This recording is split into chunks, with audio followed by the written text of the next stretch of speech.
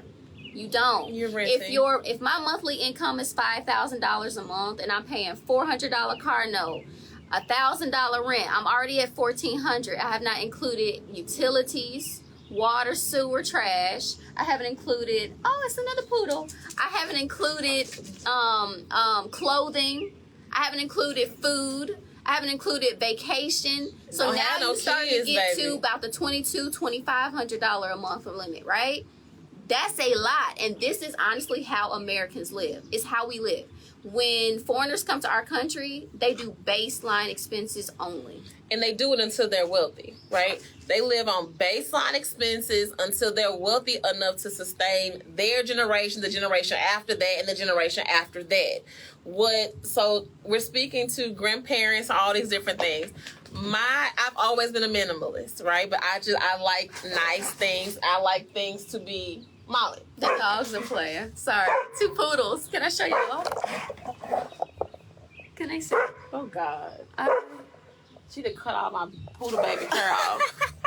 Now she looking all naked compared to another poodle. Oh, God. I'm messing up. That was super red. We're at the dog park, y'all. So, man, you got to fix this. Okay. That's good enough. It's good enough. Okay. It worked. So, that's the other thing. Both of us were minimalists. So what that looks like is I don't buy anything. I don't buy clothes. I don't like none of that. Baby gonna be pressed. I ain't gonna tell y'all her secrets to being pressed, but baby gonna be pressed. I told her I was never buying a new car again. She goes on to tell me I don't never buy a new car, but it's gonna have that emblem on it. And I said, girl, I think I love you. Like, it's gonna do what it needs to do, right? She's always gonna be timeless and classy, but it's not gonna cost her $600 a month in clothes, right? Like nothing frivolous. It's never gonna cost me $100,000, $200,000, $300,000. It's never gonna cost me that kind of money to do the things that I like to do, where I like to do it, how I like to do it. It's not gonna do that. For me, I'm not gonna be a burden to myself financially, and I'm not gonna be a burden to my partner financially. There's a lot of people that bring their burdensome habits. Molly. So what we mean by that is, I told you that she likes to travel. The moment I said I need to be debt free and travel was not a priority, she was like, okay, I'll sit down too, because I don't want to tempt you to go on these trips with me. But it's also me going, yeah, but we finna celebrate your birthday because I know that's a thing for you. I don't really care about my birthday. That goes back to some trauma. My sister and I, our birthdays are 10 days apart, so it was always something we did together, right? So, oh, I'm getting emotional. Okay, babe. So I never celebrate my birthday, and that's just something that I never explained to people, but it's something I explained to her, right? So it's like, okay, I'm gonna compromise because I'm supposed to be a partner. We're gonna celebrate, but if you think my mood funky, this one. So today, stop rambling, but today we've only gone out of the country one time. Meanwhile, she'll be out of the country every month before me. I know. Sacrifice to life. But I didn't want to make her feel like she was obligated or had to or needed to do, because that is her personality. It is how she was raised, to take care of and provide for and all of those things. And I didn't want to make her feel like her goals to be debt free, her journey, her approach, her concept to that was irrelevant because I have this habit and I have this thing that I like to do and I want to do. And yeah, I can just afford to do it for the both of us on my own without. But that's codependency. That's codependency. If I allow her to do all the things for me that I just don't want to do, codependency. So yeah, when we went to Europe, I contributed. Ooh, I contributed. And I kept going. Ooh. But you just made your last arrear debt payment yesterday. $2,000. Wow. And so now there is so it's going to be a whole lot of goddamn traveling going on over here, okay? But she knows she got to give me, I need a break. I need a break. But the traveling, because the traveling for me is always cash. It's never credit. It's never I'm in this horrible bond of situation. I'm finna go travel for 30. I typically travel about 3 weeks. She not using no Affirm or no Klarna Afterpay to travel. When I say cash, I mean baby pays cash. Okay? So my method to traveling is not going to cause her debt. So the purpose of doing this video, this live, is for her to experience what it looks like to do this, because she's about to get into this in her own spaces of her goals and her agendas and her things that she's wanting to do for herself. And it's just about making some things plain. You can have all the money, the wealth, and all of the things in the world, but if you cannot manage it, you don't see to how to better use it. You have people that are around you with their bad habits contributing to your lack of wanting to do the things. You tend to not get there, or do them slowly, or not do them at all. So this debt-free journey, I was just happy to be a part of it with her. And I'm happy to see her complete it and do it and finish it and do all the things. And even from the car payoff to all the individual car payouts, she had her experiences, but she did it because it's what she wanted to do. Should I talk about the experience? If she was doing it because it was for me, she wouldn't have done it.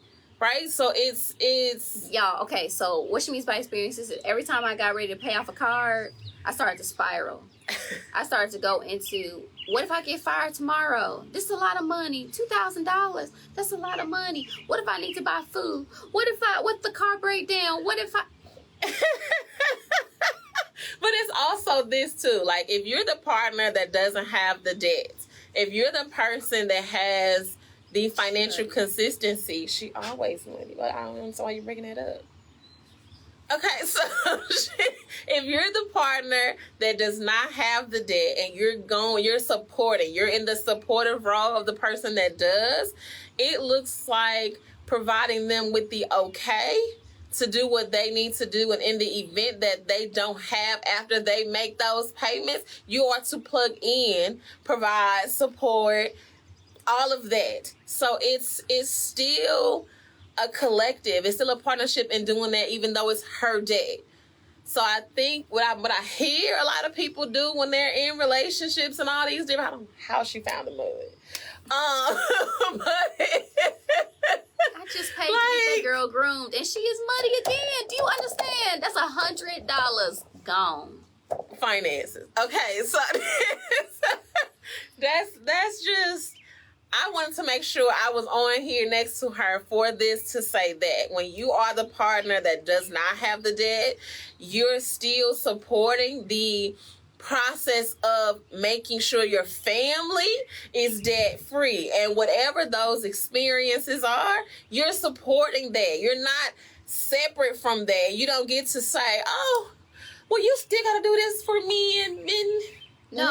If it's a 2-income household, I know y'all hate talking about joining money. 2-income household, you need to figure out how all baseline expenses are paid by one salary. All variable, all debt is the other salary. And then you two will get to enjoy the freedom that we're experiencing. And again, this happened day one. We had that conversation. So for me, if you're married to somebody... and you don't have that conversation, you don't feel comfortable having that conversation, you don't feel comfortable even making a plan with that person, run. Red flag. Red flag, run. But then let's talk about the fact that people thought I was a red flag for you because I set the expectations and the standards of and the requirement for, because Jasmine don't do that thing called half in, half out. No, I don't do that 50-50 thing. I don't do that thing where we out buying $200 plates and we don't know how this and that and the other is getting paid, where I'm dependent on the next person to do this or that.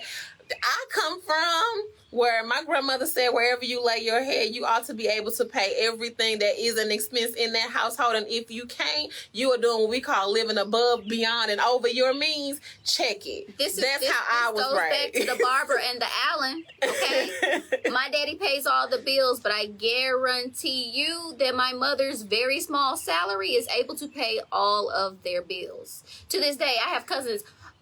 Is your mom gonna be okay? If Uncle Al passes? Yes. And again, the conversations that we're having right now with you, we sat down with my mom and my daddy, and I said, outline your finances for us. Tell us how you did it. They were open. They had the conversation. They even talked about their past relationships and how those things they weren't able to have those conversations. So they were going, wait, y'all just met a week ago, a day ago, and you having the conversation already? Yeah. We like it. We love it. We don't care what y'all doing. We support it. Okay?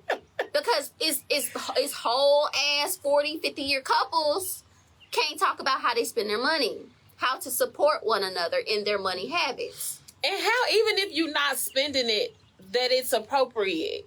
Like, I think that everybody thinks the accrual of money is for the purpose of spending, and it's not. It's not. Every dime you get shouldn't be spent before you get it, and then you say how you getting more money when you already mismanaging what you currently have. So it's... Oh, she's so goofy and dirty. I'm talking about Molly, y'all. Our poodle baby is just... I can't. It's the ghetto. I'm sorry. Okay. I can't. All right, so... Y'all, she's black. You know she white. She's black. Like, he's sending me to a place. Okay. Oh. So what... We talked about the actual debt journey, the actual debt goals, the fact that you're now debt-free. Hello, clear, free and clear of all arrears, all things. But we need to make it plain. That does not mean my student loans.